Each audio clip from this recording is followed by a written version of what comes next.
I knew that there is something in this job, and I know if I don't know anything about door-to-door, if I can crack 2 sales on my first day, I think I can do this. I kept going and going. For 2 days I failed. Then I started slowly picking it up. I started making sales, and then I was the top rep in the office for that year.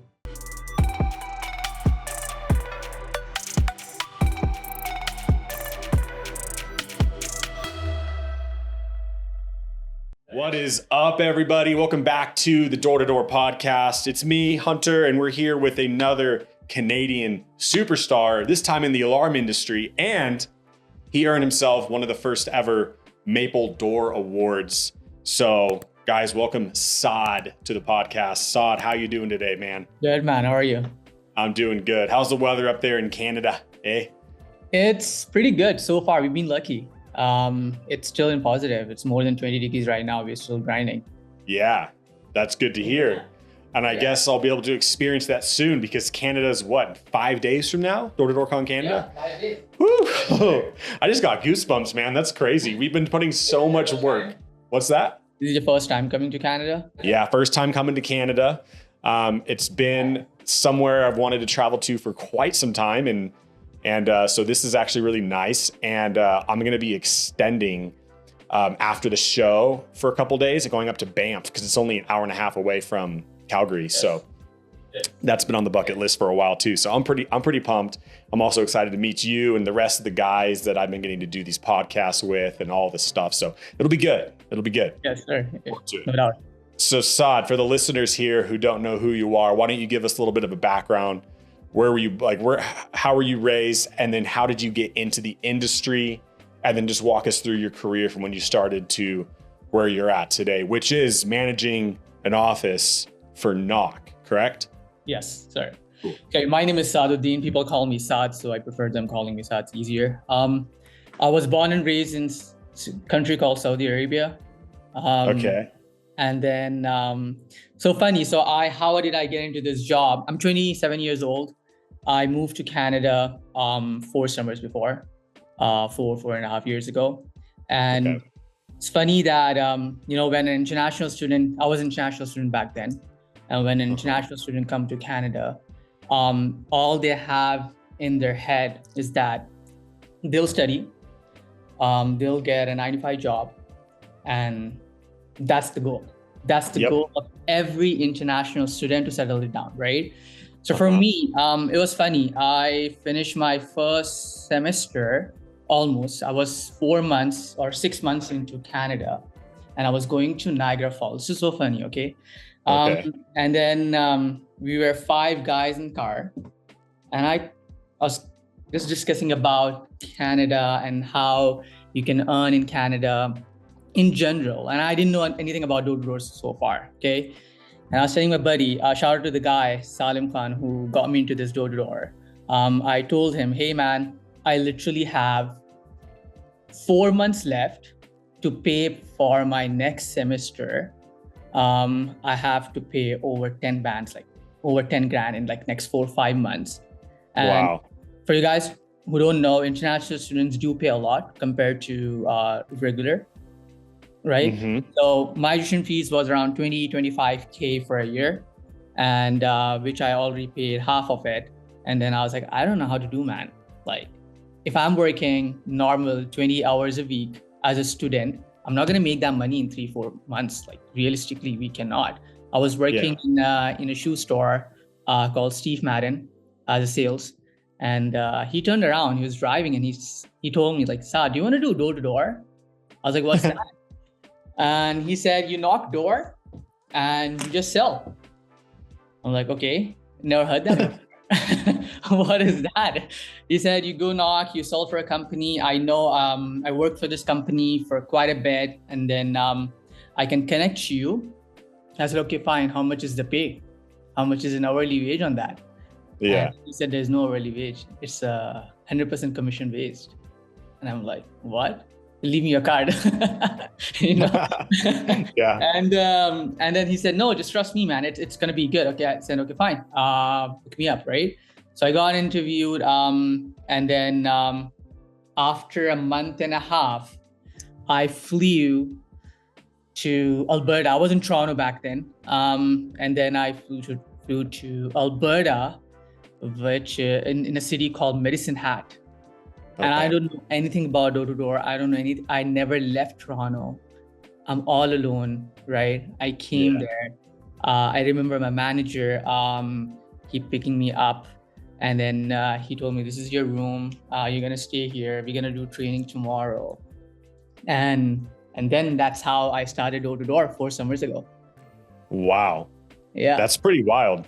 Yeah. And did you end up making the money you needed to pay for the next semester? Oh, yeah, here's it. So first day, my manager, he literally told me, just go out and you can knock.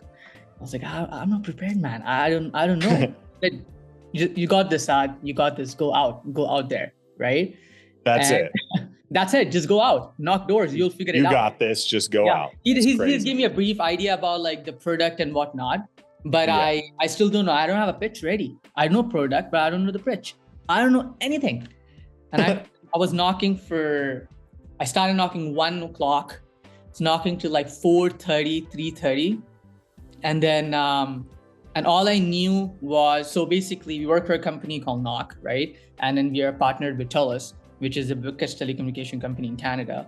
And we sell the whole portfolio of internet, TV, landline to smart home securities, right? And I was trained for alarms.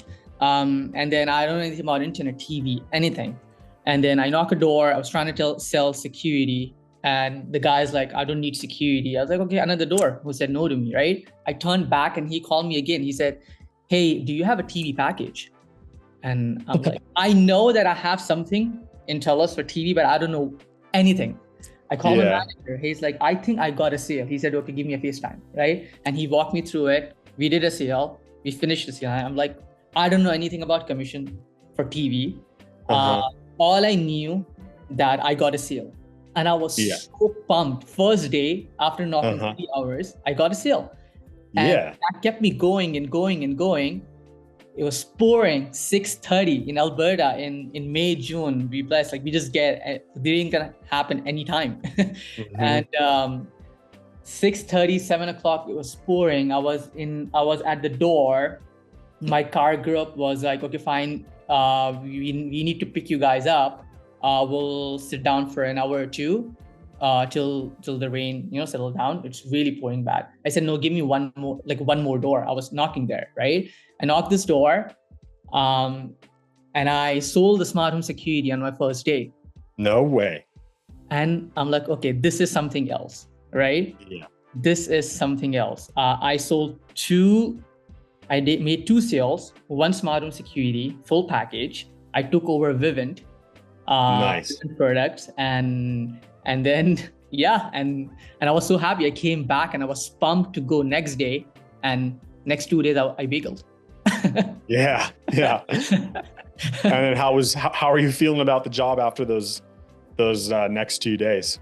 I knew that there is something in this job, and I know if I don't know anything about door-to-door. If I can crack 2 sales on my first day, I think I can do this. I kept going and going. But 2 days I bageled, then I started slowly picking it up. I started making sales, and then I was the top rep in the office for that year. No way. Yeah. That's amazing. Yeah. I closed over 135 alarms in 3.5 months. That's really good, dude. Yeah, I did it. I cracked it up and I went back. I still have 1 year school left. And I told myself, okay, fine. If I can make that much amount of money in just 3.5 months that people make in Canada in a year, there is something in this job. I need to master it. Yeah. And then I jumped into leadership soon after that. Nice. So I'm assuming you earned the money you needed. Oh, easily. I made that money in a month. In a month. 1.5 months. Yeah, I made that money. Over 20 grand. Yeah. That's a pretty cool story, man. Congrats to you. I bet that was pretty remarkable. Mark your calendars and grab your tickets because we are back on January 22nd through the 24th, 2026 in Salt Lake City, Utah. 3 days where industry legends, top CEOs, and breakthrough innovators gather to share the strategies shaping our industry. Witness the prestigious Golden Door Awards honoring the elite performers who've achieved what others only dream of. Network with over 2,800 door-to-door professionals across all industries ranging from solar, roofing, fiber, alarms, pest control, HVAC, and beyond. Founded by Sam Taggart, this is where careers are transformed and million-dollar connections are made. Visit D2DCon.com, click the D2DCon 9 button at the top right, and secure your spot at the most important event in direct sales. Use promo code podcast to receive a 20% discount on your ticket purchase. That's D2DCon.com, promo code podcast. Now, back to the show. Two things. One is, I think it's funny. So the guy that technically recruited you into door to door wasn't working for Knok. Yeah, he left Knok, and he basically had to do another job to get his permanent residency because of 95 job. This is a commission-based job. There's different rules in Canada for international students. So he's working for another company, but I am grateful for that guy. I cannot thank him enough. He's my best friend. Really? Yeah, he told me, Saad, there is something in this job. You need to figure it out. You got this, man. Okay, that's cool. I was going to say, like, for someone that's a believer in it that had done it and left to then recruit you, I'm just like, why doesn't he still do it? But that makes sense for the visa laws. That makes sense. But he wasn't door-to-door for another company. Yeah, he was still working for door-to-door, another company. Yeah. Okay. Yeah. Second question for you, Saad, is what was your family's response when you told them what you were doing back in Saudi Arabia? Were they like, what? Like, no way? No, my parents and my brother, they all are very, very supportive from the beginning. And I called them when I got this job, and I told them, like, hey, I'm going to do door to door. My mom and dad didn't know anything about door to door. Neither do I. I never knew it, right? Yeah, right. My brother knew about it. He's my oldest brother. He told me, like, Saad, I think this will give you a good idea how actually sales work. And I think you can do this. Try it out, and I hope you will see some success. And I was like, okay, fine, let's figure it out. And that's cool. I made my career into this. Yeah, I was the biggest laydown. I was literally sold on money, and then I wanna get this job no matter what. I want to make, if I can make that much money in 3.5 months, and I can actually do that. Yeah, totally, absolutely. It's a great industry, and that's a cool story. How you're just backs against the wall. Got to come up with this money somehow. And someone's like, hey, dude, you should just do door to door. And then look at you go. That's pretty cool. Yeah. So question for you, Saad, in the beginning phases when you were, you got those 2 sales, day 1, bagel, and slowly pick up. If you can remember, it was 4.5 years ago, what were you focusing on in those early days of door to door? Were you like focusing on certain sales tactics? Were you reading a certain book? Like, what was your focus that you were, if you can recall? Yeah, I can. I know those were the days that made me. I remember. So I went back. We have an access of D2D University, D2DU. Okay. So I used to watch like bunch of videos, and I'm like, okay, I'm watching this. I'm gonna apply this. I'm watching this. I'm gonna apply this while going to the area on my AirPods. Like, I'm gonna do this. I'm trying. I'm failing. I'm trying and failing, and then I got this at the end, right? It took me a while to figure it out, the whole thing. The biggest thing what I actually did was I wasn't running for exactly money. I was running for the sales. It's 2 different things. Why do I say that is because a lot of rookies, when I recruit, and I see that a lot of reps they just want to make money, but it's not always. The money will come on the way if you know how to sell. You can just sell anything to make money, right? This is sales, right?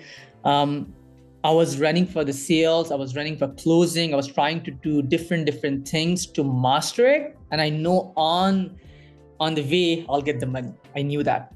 I knew it from the beginning, because if I have seen when I went to the office and I spoke to some vets, they made this much amount of money. And I was like, okay, fine. They did it, and I'm going to do it too. Yeah, it's so true, man. It's so true. I feel like and I was guilty of this, actually. I started in alarms. I did it for a summer and then switched to solar. And I can remember, similar to you, my biggest, what's the term?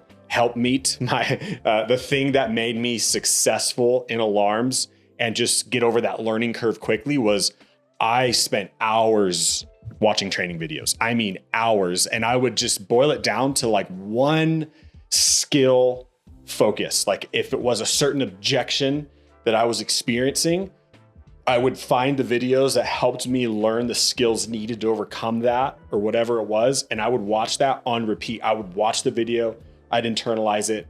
After practicing at night or in the morning, I'd go to area, I'd watch the video 2-3 times again, get it down, go knock 3 doors, stop between the 3rd and 4th, watch the video again, go knock 2 more doors, stop, watch it again. I like really just internalized the skills, and I wasn't really focused on the money at all. I was focused on the sales, and I was focused on getting better at whatever it is I was focusing on. And I just did that repeatedly. Sometimes I would, focus on a certain objection for a day, and then I feel like I got it done or got it down pretty good.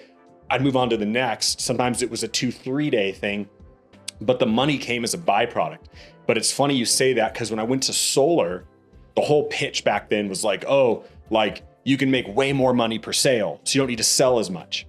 And I remember, without realizing it, subconsciously, my focus was transitioned, I should say, from focusing on the results, or not just the results, but just focusing on doing my best and focusing on selling. And it became focusing on money.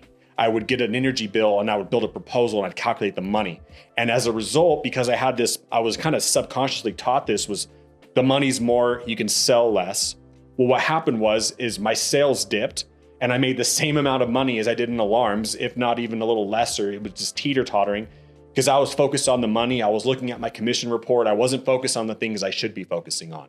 And then it wasn't until like 8 months in, and I wasn't really doing financially any better, my manager was like, I don't even look at my commission report, dude. Like, just like you said, if you sell, the money's gonna come. Just focus on the things you can focus on. And I started doing that. And then my numbers were going back up past, like I was selling 2-3 solar accounts per day. And then the money just started pouring in. And I was like, oh geez, this is a great piece of advice. So I completely agree with you there. You focus on the things that actually move the needle, whether it be yourself or whatever it is. And then the money just comes, Money just come on the way. It is what it is. I've like door-to-door has a lot of money. It's funny.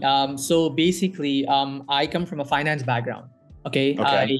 I was, when I was doing my postgraduate back in Canada for the first time when I came, and I was fully into finance and accounting.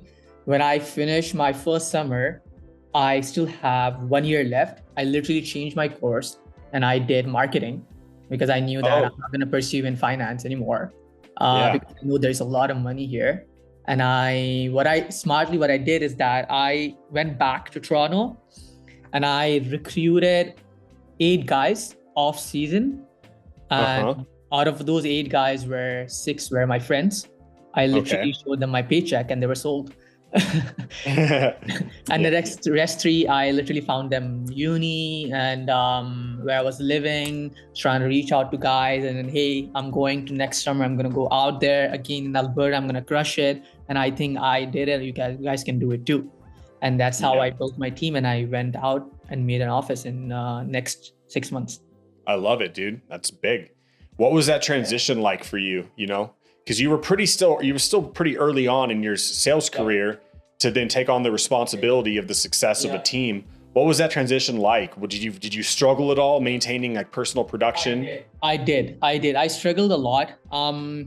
I was a rookie manager. I didn't know much, to be honest, but I acted like I knew everything, because I knew that I can manage. I have that skills that I can lead. And so what I smartly did is that recruiting your friends is one of the biggest thing you can ever do. They're not technically recruits. I mean, you know what I mean? But still, your friends, they believe in you, right? And there's a huge responsibility. When you call your friends out, you take the responsibility, and then your family, friends, right? Yeah. So I took them out, and then it was very tough in the beginning. I still was in a learning curve. It took me almost 6 months or 8 months to figure it out, how to manage it properly. And then that was the year when I learned a lot. But one thing I kept doing, and I'm very focused on this, is I was leading from the front. When my boys were sad, they were not making sales. And they look back and they like, okay, Saad can manage. Saad can still on the leaderboard doing highest numbers. What excuse do we got? You know what I mean? That kept them pushing. And that I'm very firm. I'm a believer on this. Like, you should lead from the front if you're a manager. And that's what I was totally. 100%. From the beginning. Lead from the front, because you can't have the reps that you just recruited do things if you're not doing them already consistently. Like, you can't just like, oh, I sold X amount 3 years ago, so I'm chilling now. You guys, it's your turn. It's like, no, you got to continue that on. They're going to lose respect. And then you're going to lose your sharpness as well. You can't lead people when you're with a dull sword. You got to go out there and sharpen your skills daily. You got to be improving and learning and growing. That's a great point. So kind of besides that, because that's it's kind of a cure-all, right? Like, if your team's struggling, like, go out and show them what's possible. But what were some of those specific challenges that you faced in those early months of leadership? And what was it that helped you overcome them to then, have your team do well on top of yourself? Yeah. So when I went back to Toronto, I don't want to completely left knocking. I don't want to rely on next 6 months to go back in summer again, because what I think is that when you give a huge gap in between after your first summer to next summer, you started feeling rookie again because you leave a huge gap, right? 6-8 months of summer gap, like in the fall. So what I did is I reached out to another Knok team in Ontario. I reached out to them, which was like 1.5 hour away from where I was living. And I told them like, hey, I want to join you guys for off season. And I still I'm in school. I can work 3 days. I can live with you guys 3 days in a week in a hotel. And I can go back 4 days in Toronto. Would you guys be in for that? And then they said, okay, fine, come and work with us, right?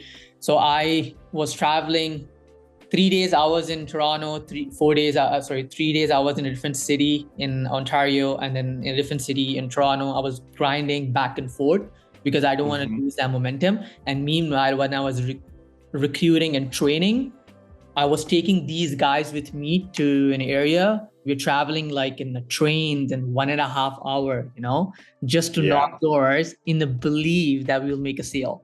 And we were still doing good. And that was a struggle for me in winter, -15, -20. I was knocking doors. I never, ever knocked doors in winter. And that was my first winter knocking doors in -20, -18. It's crazy. It was crazy. My hands were frozen. And then it's horrible for the first time doing in winter. And that was the biggest struggle I did. Yeah. And at the same time, when you recruit your reps in fall season, they never sold and they have to go out and knock in winter. And it's tough, man. It's very, very tough, right? But those were the days they actually grind, right? And then they learned. And then when they come back in summer, they crushed it. Absolutely. If they can get through the early learning curve season or phase of their career in -15 degrees weather, they're going to kill it in summer. They did. We were the top rookie office in 2020. Really? Yeah. That's amazing, dude. Good for you. Yeah. I love it. Yeah. So let's talk about this maple door. That's amazing. Sam, we kind of as a team developed it for this event, came up with the metrics. What was the alarm metric? Was it 50 in a month? 52, right? 52 alarms in a month. 52 alarms. That's how many you did? 52. That's crazy numbers. That's a lot of alarms. Walk me through that. What was that process like? What did those days look like? How did you structure them? How did you execute to just get those kind of to get that volume? Because that's big. Yeah, sure. I think you guys launched Maple Door in month of June, if I'm not wrong, June. Yeah, because it ran through July and August. You guys told about Maple Door in June, right? Funny how it is because in the month of May, I did 58 alarms in the month of May. Okay. And then Sam told about Maple Door in the month of June. I'm like, okay, fine. I got this, man. I'll go out and I'll crush in July. June numbers were okay for me. I did only 35 or 38. And then in month of May, July, I was 7 securities behind or 12 securities, 7 to 12 securities behind. I'm like, shit, man.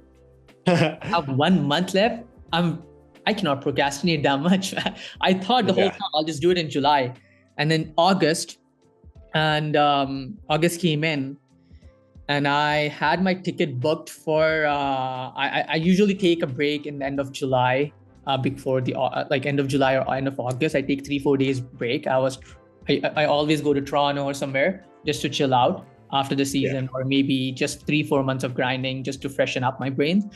Sure. So what I did is I booked my ticket, and that was for 29th of August, and I knew that I would hit it before 29th. And on 27th, the numbers I was going, and I couldn't hit it. I'm like, I'm 12 securities behind, and I still have like 4 days left, or 4 or 5, whatever. And then I literally canceled my ticket. And then I said, I got this. I worked the next 4 or 5 days, and I did 12 securities. And even on Sunday, I did 5, and Saturday 5. And then that's how I got my maple door, because I got to know that I'm going to speak on a panel. And I'm like, if I'm speaking on a panel, if I don't have a maple door, no, this is not good. I got this. I love it. And then 2 of my boys also did the maple door. One got double maple door in July and August, and the other one got in August. We kept each other pushing so hard, and we just did it. I love it. Yeah, there was quite a showing from Knok. Knok had quite a few maple doors, which is really cool to see. What do you feel like? Obviously the metrics, you've already hit it prior to the maple door announcement, but to go out and get it again, what do you attribute that to? Like your ability to hit it? Was it the accountability of the other reps that you were working with? Was it like, walk me through. Accountability of other reps too. Yes, because they knew that, okay, Saad can do it in the month of May. They were looking like, okay, Saad will get it because he already hit it in the month of May. He will get it in July or August. And then I'm like, okay, fine. I need to get this too. I was in a high pressure. Sometimes I have like, if I work in a high pressure, I get it done, or sometimes I fail. It's 2 different things, right? And I look back and I'm said, oh, fine, if my 2 reps got it, I can do it too, because it doesn't look good in front of my team that if I did it in May, Saad didn't do it in July or August. So that was the biggest thing. That was my biggest why, I would say, that I need to get it. And the second thing was, of course, if I'm speaking, I need to get the maple door as well to, Yeah, for sure, man. Well, congratulations. You get a maple door. The awards are sitting out there on our reception desk right now, and they're really nice. They're going to look good hanging on your wall. So congratulations. And again, like, you're absolutely right. It adds so much validity to the fact that you're going to be in a sales panel, training the rest with whoever else is on the sales panel, the rest of the audience. It's like, look, I do the things that I'm telling you right now. So that's a high level way to think, and I respect and appreciate that. And again, congratulations, because those are not easy earned. It's going to be cool. So if people ask Saad, hey dude, like, you're killing it, you're running a team, you're leading the leaderboards, you've now got a maple door, a prestigious maple door, and they ask you, like, give me some sales advice, where does your brain instantly go when people want sales advice? If you look at the last 4.5 years of the experience and the lessons you've accumulated, because everyone's answer is different, right? Everyone has a different experience. Everyone has a different topic or a different principle that really elevated their career. What's yours? What's your answer to, like, what's your biggest piece of sales advice? I would say, like, show up, right? And don't give up. It's a very big thing, because a lot of reps is that they're sold in this job, and then they want to do it, but they're not disciplined enough to get that. I have reps in my office, like, it took them a while to figure this out, and some reps just figured it on the first day, right? Yeah. And some of the reps just give up too fast, and don't give up too fast. Sales is not like a rocket science. You can figure it out. You just need to give yourself a little bit time, have a disciplined schedule, a routine, learn and invest in yourself. Go out to your managers, right? Ask them how they became a manager, what happened, what was their why, how can you be like them? All these things, learning and then watching those sales videos and going back home after 8 hours of knocking and still investing in yourself is the big thing. You cannot become 0.01% by just knocking doors every day for 6 hours. You're not going to do that, man. Like you need to grind. Like you need to go home, master it, read books, or maybe if you're not good at reading books, just like listen to audiobooks. That's what I do sometimes. And then watch videos, talk to high performers, and have a disciplined schedule. I hate when people don't have a disciplined schedule. They need to show up on time. They need to learn all these things piled up. And then that's how you grow and master the sales. Absolutely. You know, it's not rocket science. That's what's crazy about our career or our industry, but also life. Like, I feel like inherently everyone knows what they need to do for the most part. Sometimes people don't. And it's kind of like, what? But for the most part, everyone knows what they need to do in that certain element, whether it be in fitness, whether it be in sports, whether it be in door-to-door sales, whatever it is in their relationship. Everyone inherently knows what is best and what they need to do to move the needle in the direction that they want. It's showing up, like you just said. It's actually doing the things. It's like, hey, if this is my schedule for the day, I'm going to knock 8 hours. Boom, do it. Hey, I'm going to spend 2 hours before doors getting my mind right and studying and putting good things in that I know is going to help boost my sales numbers. Do it. Whatever it is, it's actually doing it. If you were to ask anyone on your team right now or anyone in your company, say, hey, what are 5 things you need to do every day to like make sure you can have a 50% boost in sales or double your numbers? If you were to ask them that question, I guarantee you they would answer it correctly as far as what they need to do. It's just showing up and actually doing it is what makes the difference. 100%. Yeah, I couldn't agree more.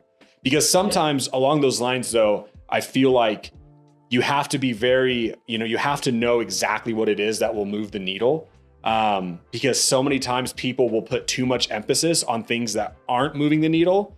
Like, oh, I'm going to sit in my car for these 2 hours because I really need to get in the right frame of mind to go knock these doors. When in reality, they're losing 2 hours on the door when they could have used those 2 hours to get their mind right prior to the doors. So it's like a combination of knowing what to do, knowing when to do it, and then doing it. You know what I mean? Because so many times people just like do the right things at the wrong time, and it hurts them versus actually propelling their career. Yes, absolutely. Totally. Man. Yeah. So Saad, what are you most excited for about Door-to-Door Con Canada? First thing, we have been waiting. When I started Door-to-Door, I knew about Door-to-Door Con for a long time, and then I couldn't travel to States to attend D2D Con. And then when I knew that after 8 years, it took them 8 years to finally, we're gonna have it in Canada, and I'm super excited to see all those guys who've been crushing in this industry for a long time, so that we can learn, grow, and learn from them and make some connections and how to grow your business.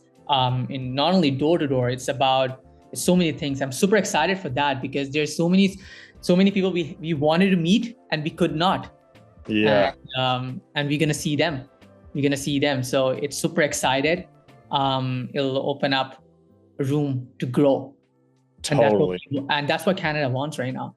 Yeah, absolutely. And it's, like you said, there's a lot of people that can't travel down to the States. So the fact that it's coming to you guys is great. And I think the biggest thing, at least for me, when I went to my first Door-to-Door Con 5-6 years ago, was when you're at a company, you're around the same people, you're hearing the same people's trainings, the same videos, you're in this little bubble, this company bubble, which isn't a bad thing at all, but you're just around the same. And Door-to-Door Con allows you in a very neutral environment to go around other people that are doing big things, meet them, get their advice, rub shoulders with them, make invaluable connections. And it's really cool that it's going to come up to Canada and allow that for you guys, because you guys are rippers up there, dude. Like, there's a lot of Canadian superstars that I have just become aware of because, like, we live in a bubble down here in the States with our companies and our figures and all the things. But, like, you guys are doing big things up there. So I'm really excited that you get the opportunity to experience what us in the States get to experience in your guys' markets. So it'll be really cool for you being able to experience that.